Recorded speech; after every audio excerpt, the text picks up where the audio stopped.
And welcome in Lake Eagles Live. It is Sunday night, August 29th, the year of our Lord, 2021. There are meaningful games already in the books, one of which we are going to talk about tonight. And I'll be honest with you, this time last week, I did not necessarily know one way or the other whether Nebraska and Illinois were going to have a spot in the show tonight, but they do, because a lot of you were talking about this. Let me just plant this seed in your mind. What is Nebraska capable of?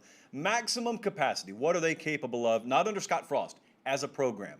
Just think on that. We have like 47 different areas we need to get to tonight. We are jam-packed. I can't stress this enough. The time for taking shows off is over. You cannot miss a show. Every one of them is going to be wall-to-wall. So if you got friends and family that you need to bring back to the table because they've enjoyed an off-season, which you chose not to do, go ahead and bring them back. I'll touch on that more in just a second. Tonight, we will debut the Late Kick Renaissance Tour, and we will also tell you where our Week 1 destination will be. Hit on that momentarily. We've got rapid reaction, as I said, to Nebraska and Illinois. We've also got the Ramen Noodle Express back in action after a 60.9% against the spread clip last year. 53-34, I want to say, Colin. Not too bad. Colin and I were both able to eat handsomely, ramen and then some, because of that. Also, what I cannot wait for in Week 1. You know, we don't have a bunch of games to react to the way we will this time a week from now. But, man, we got a lot to look forward to. We finally made it. You can breathe. We finally made it. I would be remiss if I did not mention our friends down on the Gulf Coast. Seems about this time last year, we had to kick it up into high gear and put forth an effort that I'm assuming we'll have to do again. Please keep the people down in Louisiana in your thoughts and in your prayers. Prayer is very important. We believe in it on this show, but action is also important. And so there are going to come days and weeks ahead where we got to take some action. So we will do it on our show. I would encourage everyone, find a way to help out after the storm moves on and the news crews move out of town. So as I said, if you've been away, and I know some of you have lives, you got kids, you got responsibilities, maybe you just took June and July and you went to the beach and you went overseas, whatever you did. Maybe you went to Maine. Some weirdos go to Maine to vacation, I'm told. I have nothing against Maine. I do know people who went up there for the summer, though. But look, all that's done. It's time to get back down to business. So there are a lot of things that we talk about on this show that you may feel left behind on. Well, if you got friends that you want to bring to the table, if you want to find a new college football show, if the national types aren't serving your interest and you want a place that just talks about college football and none of the other garbage, I think this is where you need to wind up. And all the inside nomenclature, all the inside jokes, I'm going to explain it all tonight. What in the world is a Ramen Noodle Express? What's a Renaissance Tour? All that stuff, I'm going to make sense of it because we have a huge new audience, even within our audience, so I'm going to make sense of a lot of things for you tonight. But this is your show, so come hang out with us every Sunday, Tuesday, and Thursday night. Got a couple of podcasts every week for you, too. So make sure you're listening to us and watching us everywhere you can because a lot of this show doesn't make sense until you're a part of the show. But the thing about it is, if you're watching the show, you're already a part of the show. I'm going to debut two things tonight that you guys invented. I'm going to show you some things that you guys created. We are very much a crowdsourced show. I appreciate it. I love it that way. It drops some jaws here at 24/7 and CBS sometimes, what our audience is capable of, but I really appreciate that. So make sure you're following Twitter and Instagram at LateKickJosh. There are some things coming up this week on those platforms that you'll only see on those platforms. The first of which is this. I've told you for a long time that I wanted to try a new concept. I think I first spoke about this on the podcast a little while ago. And I first started talking about the concept of a Renaissance year. I've spoken about this for months. I feel we've got one upon us now for college football in 2021. And what I feel that, well, the reason I feel that mainly is because we've got crowds back. We've got a lot of the elements that we love back to the sport. I think on a purely competitive note, we've got a very good shot at some more competitive balance at the top. I think we have a shot for several more teams to be involved in the race down the stretch being November towards the end of the year. So I think that, but also I think when you take something away from someone and they get it back, you just appreciate it a lot more. So I think there's going to be a lot about college football this year that is sort of a return to what you once loved, even as the sand is shifting underneath your feet. But I've said all that and realize, as one of you pointed out to me about 3 or 4 weeks ago, if you're going to be on the road every weekend, which we are, and you're calling this a Renaissance year, why don't you just call the road trips you take the Renaissance Tour? Now, I love concerts. I love concert tours. I love reading stories about them. I'll go look on Wikipedia and see what Fleetwood Mac was doing in 1977 in my spare time. So I love looking at all the cities they go to. Well, we're doing that this year. at least 12 times, including this week. We'll be on the road. And so what I'm going to do is I'm going to frame it just like a tour, and we're going to call it the Late Kick Renaissance Tour. Every Sunday night, right here on this show, we will reveal the city we're headed to that Friday. Now, what happens from that point is really up to you guys. It could be nothing more than we go to games like we always do. Or we could just grow this into what becomes an event every weekend. Again, that's up to you. When we're coming to your town, you can really decide what you want to do with that. But how do we select all this? How do we select the games we're going to? It's not exactly like college game day. We do want to see competitive matchups. We want to see the biggest matchups. We want to be in the presence of as many teams as possible. But more importantly, we don't want blowouts. We don't want to be at a game that you turn off by the second quarter. So we want to see the big matchups, but we want to go where there's competitive balance. We want to see as many teams as possible. I want to see as many of you as possible. And so this week, our selection came down to really a couple of games. There was Penn State at Wisconsin, gave strong consideration to that, but also audience investment matters a lot here. And we just flat out heard from a couple of fan bases more frequently than the rest over the span of the last couple of months. So as Jesse's about to do now, in fact, we can go ahead and cue this up. We're going to show you every week around this time where we're going, and then I'll explain to you why we're going to that place. But I also want to tell you, as you're about to watch this animation, one of you put this together. I called for about a month ago a number of you who had skills in different areas to come forth, and you did. A lot of you came forth with information. Some of you came forth with graphic skills. Some of you came forth with animation skills. And one of you came forth and you said, hey, if you're going to a new city every week, I'll put you some animation together. And so, Jesse, do we have that? Let's take a look at that, actually, if we do have that. We have a delay, so I can't always see in our studio what they're rolling in Connecticut. There we go. So we will be headed to Bank of America Stadium in week 1, and we will be there right on the sideline, right there with a bunch of you for Georgia versus Clemson. A lot of you may look at that, and you may think, well, that's a no-brainer. In some ways it is. This is clearly the biggest game of week 1. Having said that, have you looked at the week 2 slate? Have you looked at the week 3 slate? I think week 5 and week 6 gets very muddy. And so this is where we will reveal that every week. Looking forward to that. I could see that going a number of different ways in the future. But big shout out, Jim, you know who you are. Big shout out on the animation and onward and upward with that. So what about this season? What about the conference predictions? What about playoff predictions? I cannot tell you how many times per day we look in the Late Kick inbox, or I look in the iJosh or in the Twitter inbox, and I see someone say, when are you putting out your predictions? Tonight. That's when we're putting the predictions out. Let's start with the conference predictions, and then we're going to elevate to playoff predictions. I go about this a different way. I have explained this for the last several years. If you're new to the program, I do not put a lot of investment into my long-range conference and playoff predictions. Last year, I think I picked Georgia to win the East, and then I flipped it after week 1. And someone came to me and said, you can't change your pick once a week's gone by. Well, I can, because I don't put a lot of stock in them. Now, the week-to-week picks, I put a ton of stock in, as you can see later on in the show tonight. But these, no, I'll cheat on them. But having said that, you got to nail me down before the season starts. So here we go. Let's take a look at the SEC first. In fact, we can take a look at the whole thing if we want to, Jesse. In the SEC, kind of showed you the records the other day, but we're going Alabama versus Georgia in the SEC championship game. I have both of these teams going 11-1 in the regular season. You see on the screen the odds to win the SEC championship. So Alabama is the current favorite in the clubhouse, and it makes sense to me. We've got them ranked as the #1 overall team in the country. Georgia, I think we have at 5. Vegas has them at plus 225. We've got Alabama versus Georgia in Atlanta. This was not some slam dunk for me on the western side. On the eastern side, it was. But it's not a slam dunk with me for Alabama. I may change my opinion on them after I see them in Miami or against Miami. But I've got a feel about Alabama, mainly because I've listened to Nick Saban talk the last couple of weeks. And he's been kind of brutally honest about his team and sharing with you and everyone else that I don't know. I think some facets of this team are kind of a work in progress. Offensive line, kind of a work in progress. So Alabama, Georgia, we would make this game with our own model, our own in-house model. If we played this one today, we'd have Alabama -5. So we don't see a massive gap between those two teams. The thing that's aggravating, if you're on the Georgia side of this equation, is this is the year.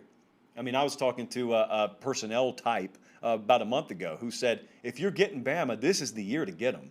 I mean, they are very, very green at a number of places that they're so talented in. But if you're going to get them this year. Those next couple of years, they're going to be as loaded as they've ever been. They've had the best recruiting classes they've ever had, including the last one that was the best in history.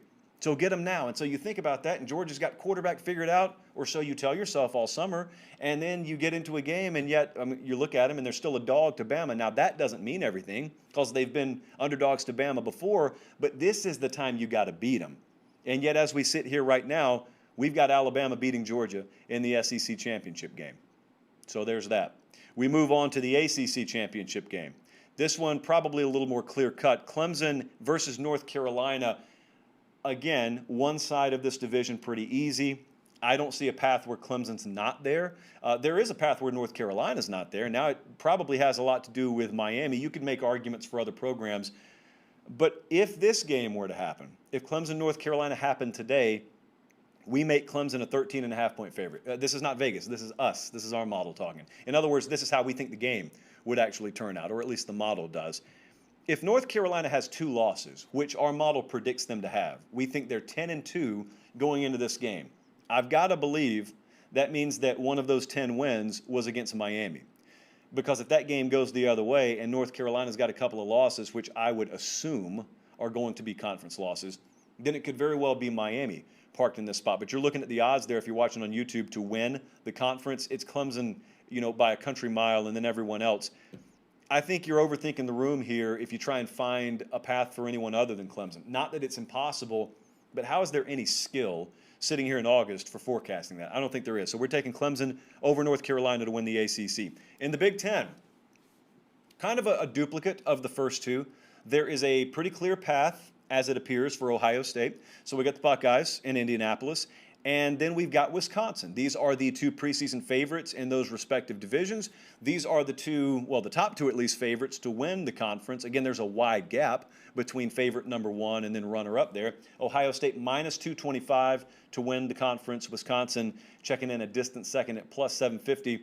Notice Penn State there floating around the 3rd spot. They play Wisconsin in week 1. For the record, the JP poll has Wisconsin and Penn State ranked 8th and 9th. So we like both of them higher than the AP does. I believe Tier 2 of the Big Ten is very strong this year. The question becomes, how close does the top of the second tier come to rubbing up against the first tier? Because Tier 1 is a tier of 1, and that is Ohio State.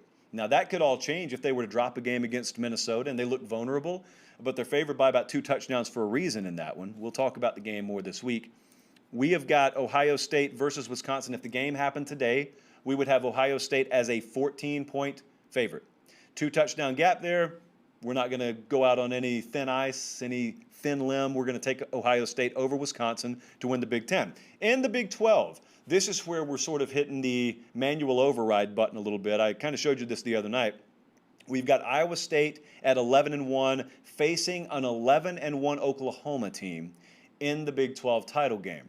It's important to note the model thinks both teams have a loss by the time they get to the Big 12 title game. There are no divisions here, so you're just taking the top 2 teams. As far as conference odds go, if you're looking on YouTube right now, Oklahoma's minus 170 to win the conference. That is not overwhelming. But yet, if you suggest anyone other than Oklahoma is going to win this conference, you get a ton of national blowback. And I think there's a perception reality thing here. Because Iowa State's plus 280 to win this thing. Texas is next at plus 1,000, which even as I look at it seems a little weird, but they're plus 1,000. The point is, this is not viewed as some unclosable, insurmountable gap by odds makers. So here's what we have. This is the only game I manually overrode. If these 2 teams played today in neutral field, we'd have Oklahoma minus 8.5 to about minus 9. And yet, it's an angle I'm playing. Now, I think I've got the angle pretty hardwired, so I'm not changing on that. We are taking Iowa State over Oklahoma in the Big 12 championship game. That's not something I'm shifting on. Where I could shift is I'm looking at the schedule right now, and I could easily see Iowa State being 11-1 and Oklahoma being 12-0 when they go into that game. Now, think about that for a second. If the same outcome we just predicted plays itself out, that probably means that, well, obviously Oklahoma's beaten Iowa State regular season. Iowa State gets them back in the Big 12 title game. Here's the question I'd love to pose. We don't know what the rest of the country would look like. Is it possible for the Big 12 to have 2 teams in the playoff? if that particular scenario played out. OU's only loss is very close, competitive against a top 5 team themselves that they already beat once, and that's their only blemish, a conference title game. You got the Notre Dames of the world floating around out there that don't even play in a conference title game, and you're going to get dinged and bumped out of the playoffs because you were in one? Just interesting fodder here in August. And lastly, over on the West Coast, we've got the Pac-12 championship game, Oregon versus Utah. Both of these teams are 2-loss teams according to the model. So we've got Oregon 10-2, we got Utah 10-2. We would make this game Oregon minus 3.5 if they played it right now. This conference, ironically, is viewed as the least likely to have a playoff participant, but it's the one that fascinates me the most because I think the Pac-12 South especially is going to be very competitive, kind of a knife fight. I just don't know if they're going to be those plastic McDonald's knives or if they're knives that can do some real damage. If they are, and if there is a clear-cut favorite out of the Pac-12 South, then you got to ask yourself, is there one or maybe 2 teams capable of getting to this game with fewer than 2 losses? Could we get a 1-loss Utah there? Or UCLA, they looked pretty good yesterday. USC, Arizona State, no one knows what to make of them right now. You know, as far as the North goes, I just think Oregon's the better team, and that's why I picked Oregon out of the North. But the model has them with a couple of losses. If either of these is a 1-loss team and they end up being a 12-1 Pac-12 champion, then you have to ask yourself, well, is a 1-loss Pac-12 champ capable of making the playoff? The answer, of course, is most always it depends on what the rest of the field looks like. But we got Bama over Georgia, we got Clemson over North Carolina, Ohio State over Wisconsin, Iowa State over Oklahoma, and Oregon over Utah. Take a look, if you're watching right now, what stands out the most aside from Iowa State? That one's going to get a lot of pushback, but I'm pretty adamant about that. Again, it's just an angle I think I have on it. I'll explain it as the season goes on. If I'm wrong, I'm wrong. It has happened before. Also, I could just switch that week 2. I mean, Iowa State could lose to Northern Iowa for all I know, and I could switch it week 2. I reserve the right to. You also reserve the right to throw these predictions in the trash if you don't value someone who does that, because I would totally understand it. So now we move on, because now we get to the bigger stage that I do not view as the bigger stage, but a lot of you do, because you probably asked me about playoffs 3-1 to the conference title race. And so with that in mind, we put the playoff predictions second. So this year's college football playoff predictions, keeping in mind that we have Clemson coming out of the ACC, we got Ohio State coming out of the Big Ten, we got Iowa State coming out of the Big 12, got Bama out of the SEC, and we have Oregon out of the Pac-12. I have not spoken about Notre Dame. I do not expect them to be in this top 4, top 5 range. I do not expect Cincinnati to be in this top 4, top 5 range. Now, having said that, that means I think they're going to have losses, or at least one.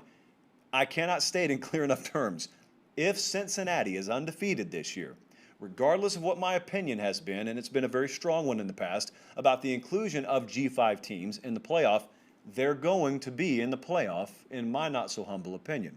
So I think that, but I don't think it's going to get tested, although in an alternate universe I wish we could see it. I don't think we're going to test that theory, because I think they are going to have at least one loss. Listen, they could have conference losses. It's a hard conference to win. That American Athletic Conference is a hard conference to win. Some would indicate to you tougher than 1 or 2 Power 5 conferences. I'll leave that up to you guys. Let's take a look at our playoff field, I guess we call it, though. The Clemson Tigers, I'm putting in as the #1 overall seed. It is the only team that the model is choosing to go undefeated, which kind of tips the model's cap as to what it thinks is going to happen in week 1, Clemson versus Georgia. Now, when we pick that game on Tuesday, I reserve the right to do the manual override, just as I did with Iowa State and Oklahoma. But the model does like Clemson in that game. So it's the easiest path to 12-0. You're probably 70% of the way to being undefeated, given their conference schedule, once they get through that game. If they do end up beating Georgia, their toughest games, to give you an idea, as you look at Arkansas' schedule and they play half the AFC South, Clemson's toughest remaining games, it looks like right now, are at NC State and at Pitt. So there you go. If you can get through that, and they will be huge favorites, they could be 3+ touchdown favorites against the rest of their schedule. That's not their fault. It is very much the fault of the rest of the conference. Hopefully, part of that conference comes a little ways in rectifying that problem this year. But Clemson is my #1 seed. I've got Ohio State as the #2 seed. It feels like the best shot they have to lose is before November.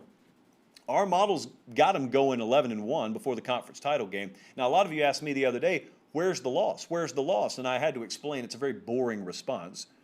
I don't do the whole put your 12-game schedule on a board and go win, loss, win, loss, win, loss. We have a percentage chance per 1,000 game simulations of how likely you are to win the game, and then we just aggregate it. Well, the model does. We're too lazy to. So it just finds a total of 1 Ohio State loss. It doesn't pick the game. Again, boring, I know. That's why we don't really do a whole lot of prediction segments on the show. But if the Buckeyes do lose, and it's not to Michigan, stop laughing. Stop doing that. If it's not to Michigan, it's probably been earlier in the season. Maybe it's Penn State, maybe it's one of these early season games. They just don't have their wheels under them yet. But whatever it is, they've had plenty of time to rectify it. And when this Ohio State team eventually hits its stride, whenever that is this year, they're going to be tough to deal with. It may be week 1, or it may be week 4, week 5, but it's going to be at some point. These teams with this much talent, they don't ever go an entire season without eventually finding that gear. You just got to get them early enough to where it doesn't matter when they find the gear. And when they find that gear, I think they're going to be right there with that 1 or 2 seed. And so we've got Clemson, Ohio State. Bama, I've got in the 3rd spot. The model has Bama going 12-1. This one is not so difficult for me to foresee. I think there's a loss somewhere on Bama's regular season schedule. Like I said in the conference predictions, it could be that I watch Alabama in week 1 against Miami, which is a very, very good test. It's plenty good enough athletic test for us to gauge Alabama. It could be that we watch them and we say, Nick Saban has done it again. I do not believe this. A new OC, all these new pieces, and look at them just going up and down the field. If that's the case, then my feel is wrong probably. And if that's the case, you can go ahead and pencil them in as the number 1 seed here. I don't think that's the case. I think they're a very good team. I'm starting them off as my top-ranked team, which tells you what I think about them. But I also think that college football is relative to who you play. Of course, I'd have Bama the number 1 seed if they play Clemson's schedule. They don't. There are some tests here. Like, I know a lot of you have to see Texas A&M move the ball up and down the field to believe they can beat Alabama. They can beat Alabama. Florida, with some turnover help and the factor of home field in their corner, could have a puncher's chance of beating Alabama. The point is with Bama, you never believe it can happen until it happens. I've picked them to lose 2 games since 2010. One of them was the Manziel game. One of them was the 2019 Iron Bowl. I was 2-0 on them. So I'm not picking them to lose any game right now, but I'm saying that's how few and far between my picks of Alabama loss are. I'm telling you, I'm not seeing one specific one. I'm telling you the total, the sum total of this schedule this year could take a toll. I think there's a loss somewhere. But just like Ohio State, those young receivers, that offensive line, Bryce Young himself, eventually this is all going to gel, and I think the defense is going to be there from week 1. And when they do, they'll be as tough and out as anyone in the country. So we got Bama winning the SEC, and we got them in that number 3 spot here. Iowa State, I have making the playoff at number 4, which if it happened, I think a lot of folks would enjoy, not just Texas fans, because it would mean Oklahoma doesn't make the playoff. I'm not talking about that crowd. I'm talking about the crowd that thinks there is this ceiling or maybe even sort of an electric fence around a few programs and no one else is allowed in the playoff. And you've been told the system keeps everyone else out. Now, I love Iowa State. I have heavy bias. I will not pretend otherwise. So I hope this happens selfishly, but I hope a lot of stuff happens selfishly that I don't pick on this show, I can assure you. So I'm behind this. For better or for worse, I'm behind this pick.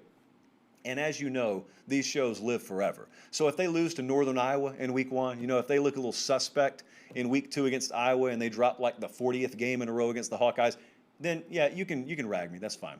But I'm going to sit behind this pick. But my question is not about the winner of the Big 12 going to the playoff, because I believe they'll be there. My question becomes, if this is an undefeated Oklahoma team and somehow their only loss is to Iowa State, however that ends up happening, then what does the committee do? Because you only got 4 spots. What does the committee do there?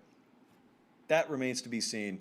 I would be fascinated if that were to play out that way, because I think that Iowa State's going to peak at the right time. My whole feel behind this is regardless of what happens in that first go-around, I think they're going to peak at the right time. I also think there's a lot to be said for the intangible factors that are probably going to have, or that team will have on their side this year. The chemistry aspect, the stuff people talk a lot about in lieu of actual football, I think it actually matters with them this year. And they got good players. They got very good players. I think they'll have enough to win the Big 12. So with that in mind, you see Clemson, Iowa State, you see Ohio State and Alabama, or Clemson, Iowa State. Yes, I haven't said it a whole lot, so it seems weird when it comes out of my mouth. I'm taking Clemson to win the national championship. And the reason is because I'm looking up and down and knowing the formula for Dabo Swinney, and I'm saying, well, he's got every box checked. Finally, he's got a few people doubting him. You know my thoughts on that, but there are a few people out there doubting him. They've got a phenomenal quarterback. I don't really care so much about the experience. Nebraska's got a quarterback that's been there since I was in 8th grade. Did you see how much experience mattered at quarterback yesterday for Nebraska? They went backwards as much as they went forward. You got to have talent. You got to have, in this case, you got to have star-level talent, and then the experience will come. But, man, when you got guys like DJ Uiagalelei, there's something about that level of talent that can supplement a lot of that experience. Plus, when you get to this point, you got a year's worth of experience anyway. Oh, and by the way, you're facing Bryce Young in the playoff. You're facing C.J. Stroud in the playoff. How many games have they started? So all that's irrelevant. If anything, he's got a little edge up on him. The wide receiver room is going to be a huge difference for them this year. Will Shipley, among others, in the backfield as the season goes on, is going to be a huge difference. They can afford to use their entire schedule as scrimmages, which they've been known to do in the past. I don't criticize them for it. It's the exact same thing I would do if I were Clemson.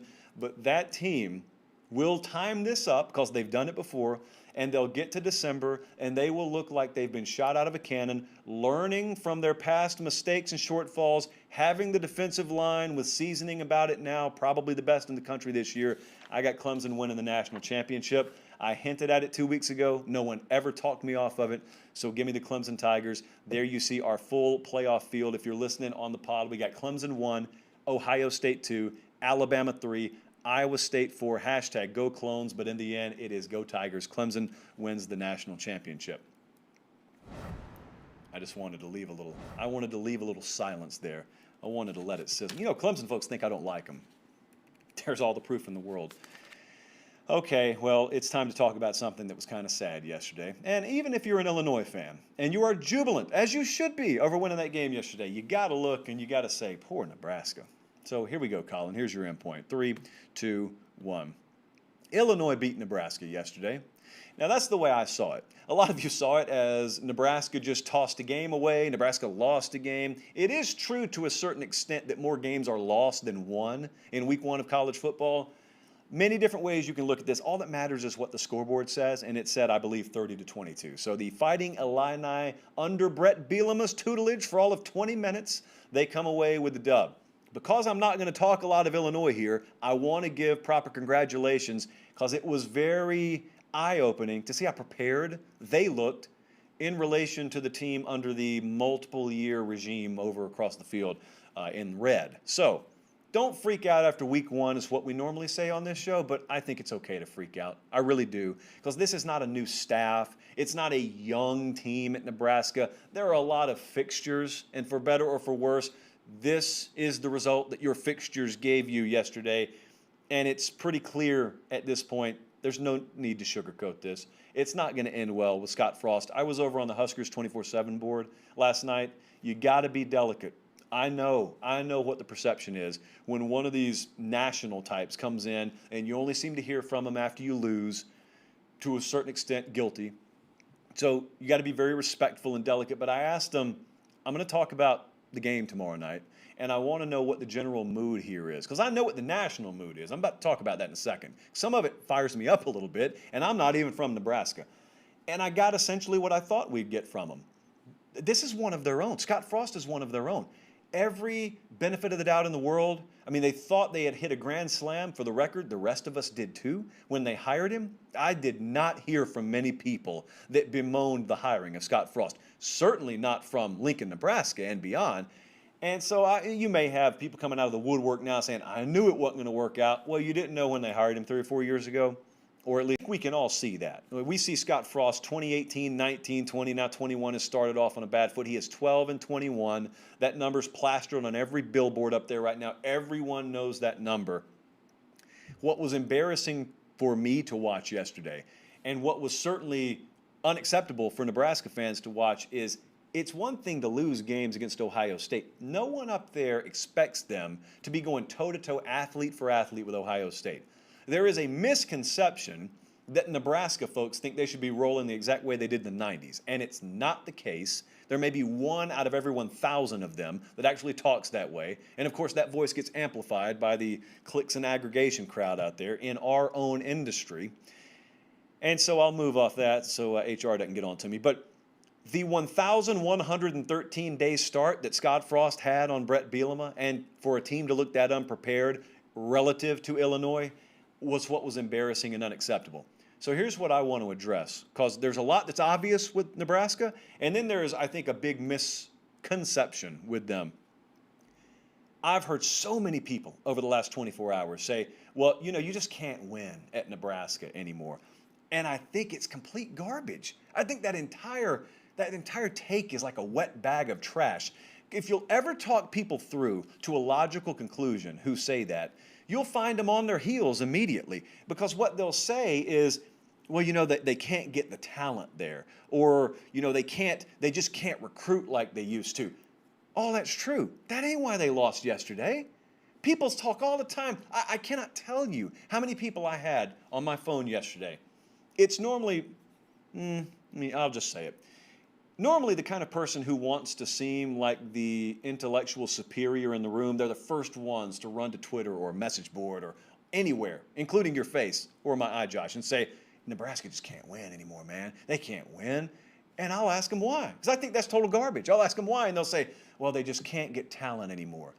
And I'll say, is talent? What, through the I got penalty flags all over the place. I've got procedural issues all over the place. I got all sorts of game day issues that do not relate to talent all over the place that's costing them. That's not a talent issue. The problem's not externally. The problem's not the dynamics changed. The problem Nebraska has is within their own four walls, their athletic department. To be honest with you, it hurts to say, because that means it's Scott Frost's fault. That's what you have to admit, and it's one of your own, and that's not fun to admit.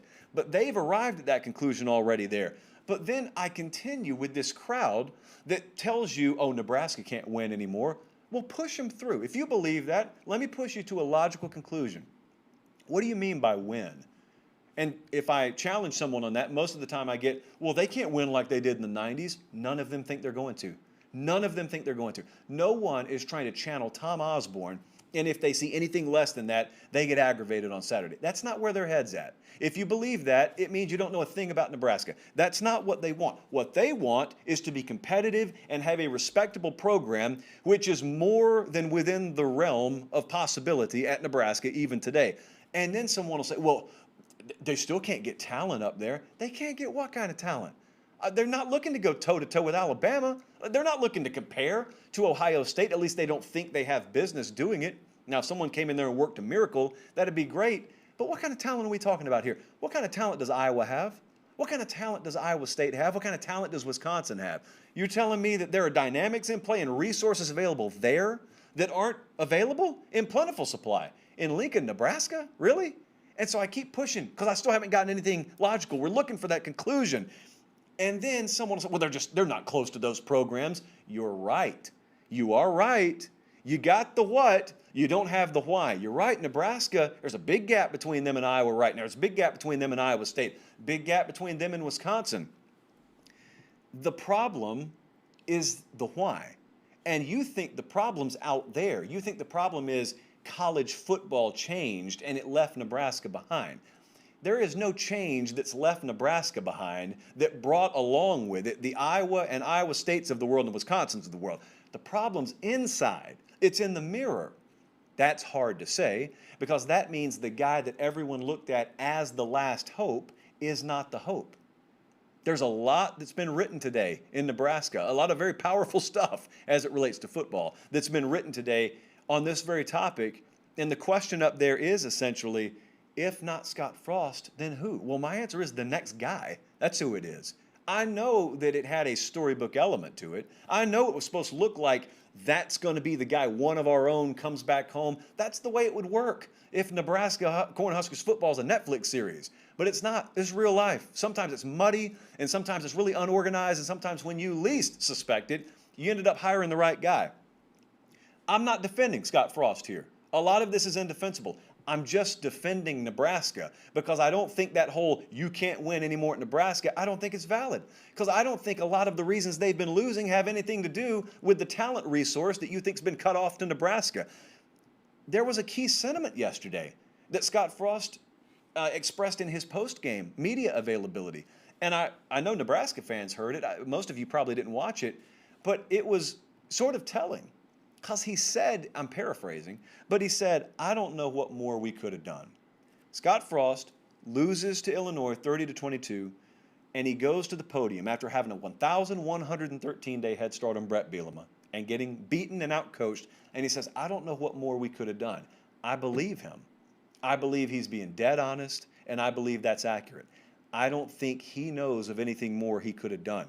But just because Scott Frost doesn't know of anything more he could have done doesn't mean there isn't anything more that could be done at Nebraska. It just means it's going to have to be done probably after he's gone. I don't ever do that stuff on this show. I don't do the whole hot seat stuff. I never call for people's jobs. And this is not my program. So this is just a reflection or I guess an observation.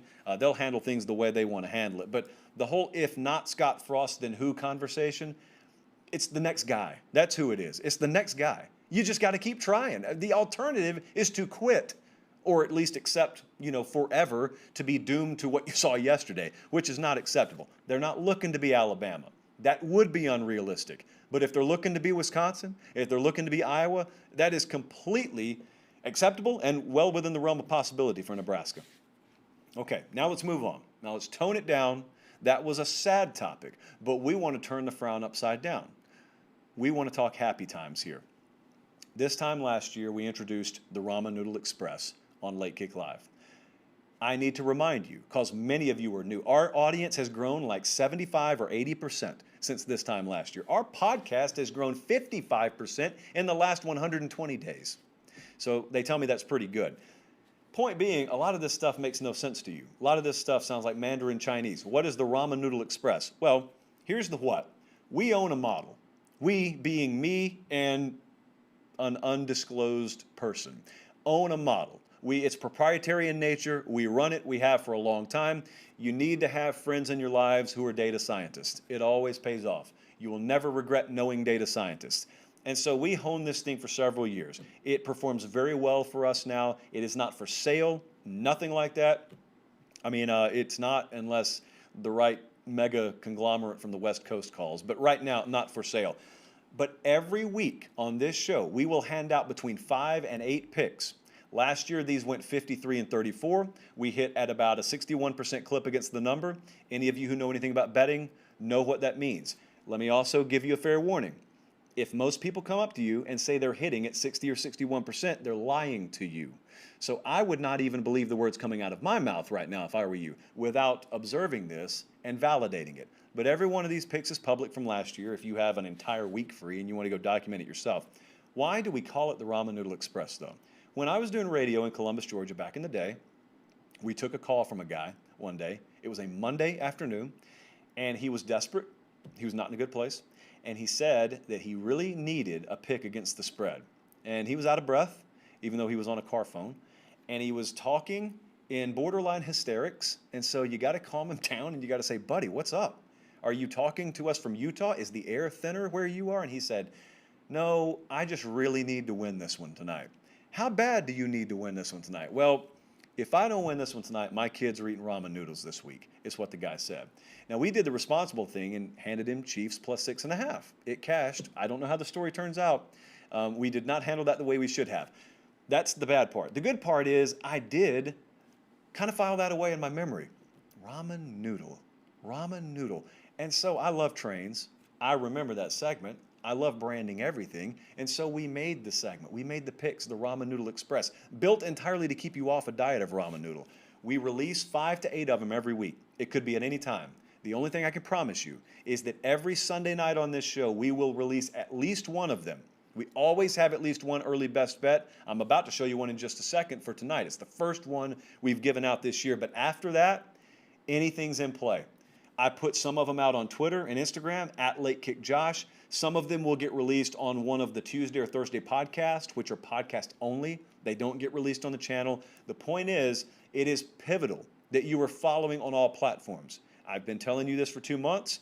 This is one of the reasons you got to be following on all those platforms. Remember a few things, and then I'm about to hand out the pick. Every bet is equal. If I specify otherwise, then you'll know. 99% of the time, every pick we're handing out is equal. If you do what I tell you, you will make money on this. I can't promise you that, but it's a virtual certainty. Bet them all equal. Bet all of them, or do not bet any of them. That is also critical. We are building this model to remove our own gut from the equation. So you certainly need to remove your gut from the equation. Only on this show, the pod and social media, will this be released. So if you watch the individual videos on YouTube, like the one right now we're doing, Colin's not going to clip this for individual release. So you got to be listening to the entire pod or watching the entire show and following Twitter, Instagram, because it's more time sensitive. Also, and this cannot be stressed enough, everyone watching this show is an adult. We do it at night for a reason. Everyone who can open a betting account is an adult. It's made that way for a reason. There will be zero tolerance for any kind of trash talking after the fact. None. You will get muted. You will get banned. I will block you point blank. That is what children do. No one's forcing you to do anything with your money you don't want to do. In fact, I openly tell you I don't advise you to bet. Just get in a pick'em league. But if you're going to, be responsible and understand this is your choice. Okay, I think I've gotten all the 47 bullet points out of the way. So with that in mind, let's take a look at where we're going week one. How about that? Jesse was really up against it today. He had to make all these graphics, and he couldn't even get in our own system. And so look at this. We got the old Ramen Noodle Express graphic. Every other graphic on the show has been updated, but we kept the old Ramen Noodle Express graphic. Where are we going? We're going with Cincinnati minus 23. Get on it now.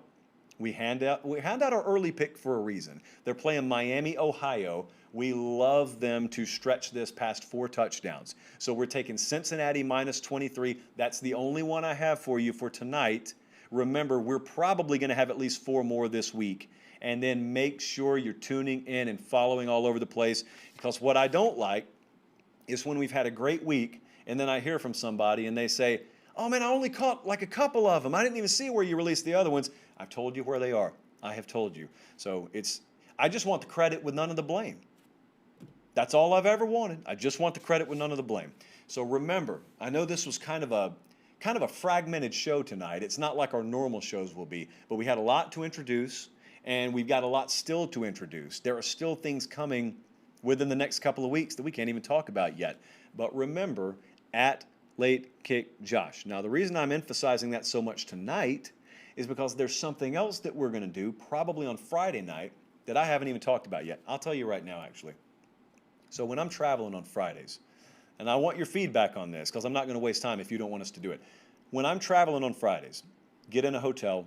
Normally Friday night, I'm in some random city. You know me. I don't go out. And so there I am in a hotel room. And I've got the iJosh here, and we've got these social accounts that we've grown. I do not talk deep gambling on this show. Because it does not hit enough of our audience. A lot of our audience doesn't bet at all. They're fascinated with point spreads, but they don't bet at all. Some of you would really love to dive into Temple versus Rutgers first half lines. This is not the platform for it. But on Friday night, it could be. I got a great show title idea. I'll probably save it for later. What I can do is I can fire up Instagram Live wherever I am, and we can just talk for as long as you want to, and I can tell you what our model says about some numbers on Friday night. Very informal. I can guarantee you the lighting's not going to be as good as it is here. May not be lighting at all. So it could be a little sketch, could be a little back alley feel to it, but if you want to do that, you got to let me know. You got to get some feedback, and you got to be following, of course, at Late Kick Josh. But if you want to do that, we can do that, because I got nothing else to do on Friday nights, I can assure you. A couple of more housekeeping notes. As is always the case, the week 1 schedule gets thrown in a blender. The Thursday show, because Ohio State plays that night, among others, we are planning to start that at 6 Eastern, 5 Central.